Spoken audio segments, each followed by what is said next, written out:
High blood pressure, hypertension and hypertensive emergencies అని three కేటగిరీస్లో ఉంటుందండి. High blood pressure అనేది మనకు నార్మల్గా వచ్చేసి సిస్టోలిక్ బ్లడ్ ప్రెషర్ అంటే పైనది. సిస్టోలిక్ బ్లడ్ ప్రెషర్ వచ్చేసి 120 అండ్ ఉండాలి, అండ్ 120 and below ఉండాలి. And diastolic వచ్చేసి it should be below 80. When your systolic blood pressure is going more than 120 and between 135, it is called as high blood pressures.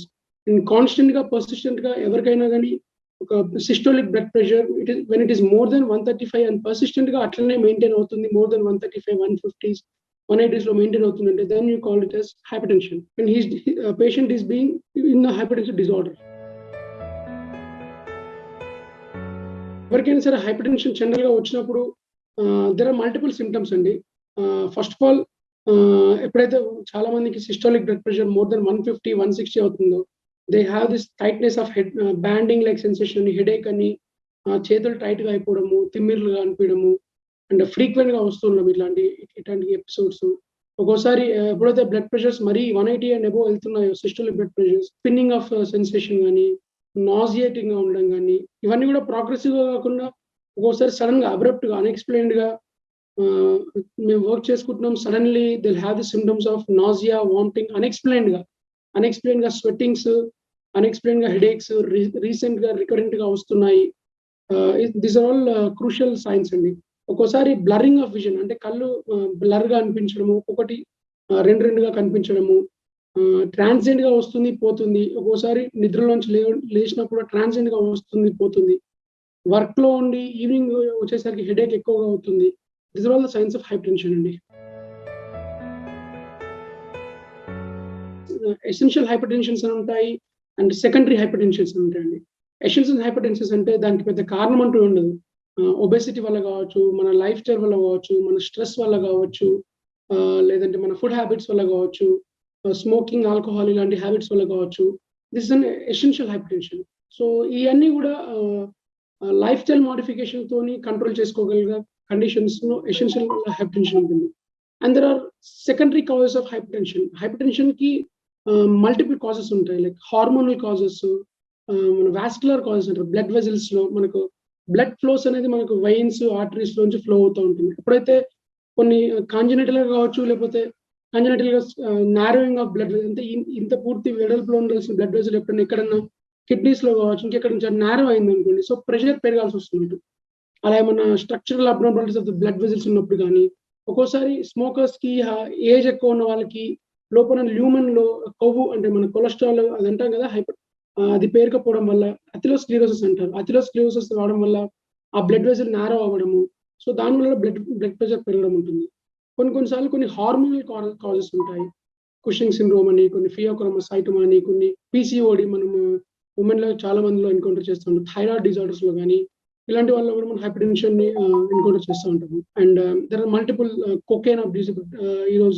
ఈ రోజుల్లో మనం చాలా మంది youngsters who are being drug abuse లో ఉన్న వాళ్ళు, సో కొకేన్ అబ్యూస్ చేస్తున్న వాళ్ళు కానీ, పిల్లల్లో ఎస్పెషల్లీ స్మోక్ చేస్తున్న వాళ్ళు కూడా we see secondary hypertensions which are caused because of some cause or abnormality in the body which has to be identified and treated. This is secondary hypertension. End organ failures తో వచ్చిన hypertensive causes ఉంటాయి, like patients దాని hypertensive emergencies and hypertensive urgencies అంటారు. So అవేంటి అంటే sudden గా loss of consciousness, sudden గా vomitings అయిపోయి హెడేక్ వచ్చేసి పడిపోయారు, పేషెంట్ అన్కాన్షియస్ అయిపోయారని తీసుకొస్తారు. సో వాళ్ళ బీపీలు ముఖ్యంగా ఎప్పుడైతే 200కి 210, 220 సిస్టోలిక్, డయాస్టోలిక్ 110, 120 అట్లా వెళ్తుందో, that is when you turn it as hypertensive urgency or hypertensive emergency అంటారు. సో వాళ్ళతో ప్రైమరీ కాజ్ ఏంటిదని రూల్ వచ్చింది. పేషెంట్ ఎప్పుడైతే హాస్పిటల్కి వస్తారో, there are injectable anti hypertensives where you have to control the BP immediately and urgently, and also simultaneous గా what is the cause of the hypertension rule చేసుకోవాల్సి ఉంటుంది. Especially strokes and brain strokes లో ఇలాంటి patients brain strokes వచ్చినప్పుడు ఇలాంటి situation land అవుతూ ఉంటారు. Patients కి బీపీ హైగా వచ్చి ఇలా హెడేక్ తో కానీ, గిడినెస్ తో కానీ, లాస్ ఆఫ్ కాన్షియస్నెస్ తో వస్తారు. And we need to differentiate. అంటే స్ట్రోక్స్ లో కూడా we have 2 kinds of strokes.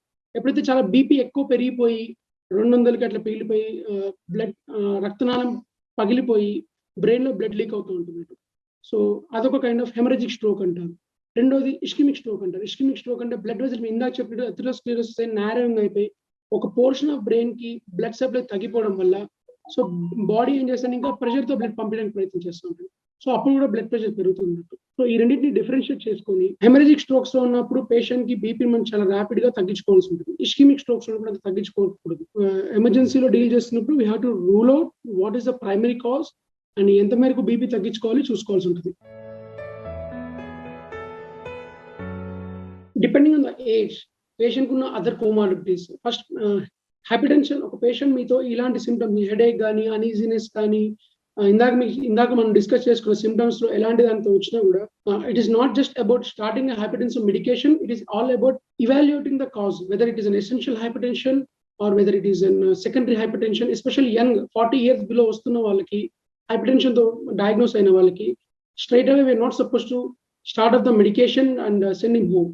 We need to evaluate the cause. 40 ఏళ్ల లోపల ఉన్న వాళ్ళకి ఎవరు కూడా సెకండరీ కాజ్ చాలా మేరకు కూడా సెకండరీ కాజ్‌తోనే వస్తూ ఉంటారు. సో వాళ్ళు డెఫినెట్‌లీగా మనం ఇవాల్యుయేట్ చేసుకోవాలి. కారణం ఏంటో రూల్ ఔట్ చేసుకోవాలి. అండ్ కారణం ఏంటో రూల్ ఔట్ చేసుకొని దాన్ని ట్రీట్ చేసుకోవాలి. It is not just about adding an hypertensive medication అది తగ్గట్లే అని చెప్పేసి ఇంకో మెడికేషన్ యాడ్ చేసుకోవడం కాకుండా evaluation of patient whose especially young hypertensives definitely rule out చేసుకోవాల్సి ఉంటుంది. And there are multiple classes of anti hypertensives which will be prescribed to the patient according to the cause and batti a patient ki suit avute. There are multiple beta blockers ani, calcium channel blockers ani, ARBs, ACE inhibitors ani. Selection of the patient categorize cheskoni pettam untundi. And pregnancy lo vachina hypertension PIH antaru, pregnancy induced hypertension, vallo oka class of medication vaadaల్సి which could be transient or which could be persistent post pregnancy also. And cause of the hypertension rule out cheskoni danni according ga medication pettukovalsi untundi. Essential హైపర్‌టెన్షన్స్‌లో ఏ కారణం hormone కారణం చేత కాకుండా వేరే ఇతర family history genetic అట్లాంటివి కాకుండా వాస్కులర్ అబ్నార్మాలిటీస్ కాకుండా పేషెంట్‌కి బీపీ ఉంది అంటే lifestyle modification is one of the most crucial important thing అండి. ఎక్సెసివ్ సాల్ట్ ఇంటేక్ తగ్గించుకోవడము. మన ఇండియన్స్‌లో most scenario eating of pickles which are highly salted. And salt ఏం చేస్తుందంటే వాటర్ రిటైన్ చేస్తూ ఉంటుంది. అంటే బాడీలో ఫ్లూయిడ్‌ని రిటైన్ చేస్తూ ఉంటుంది. సో దట్స్ వెన్ ప్రెషర్స్ పెరుగుతూ ఉంటాయి. And life style, sedentary lifestyles, obesity, ఇవన్నీ కూడా one of the causes which are modifiable causes. Non-modifiable, modifiable.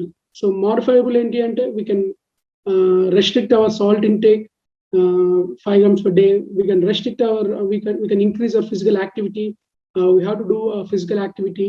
Food intake ని తగ్గించుకోవడము. Especially the outside world ఇప్పుడు ఉన్న junk food, fast food అంతా కూడా they are high in sodium containing foods. Sodium high ఉండడం వల్ల ఏంటంటే ప్రిజర్వేషన్ ఫుడ్ ఎక్కువ రోజులు కంటామినేట్ కాకుండా ఉండడానికి they tend to use high salts. Food ఎక్కువ కంటామినేట్ కాకుండా ఉండడానికి that is also hazard to our body in this way.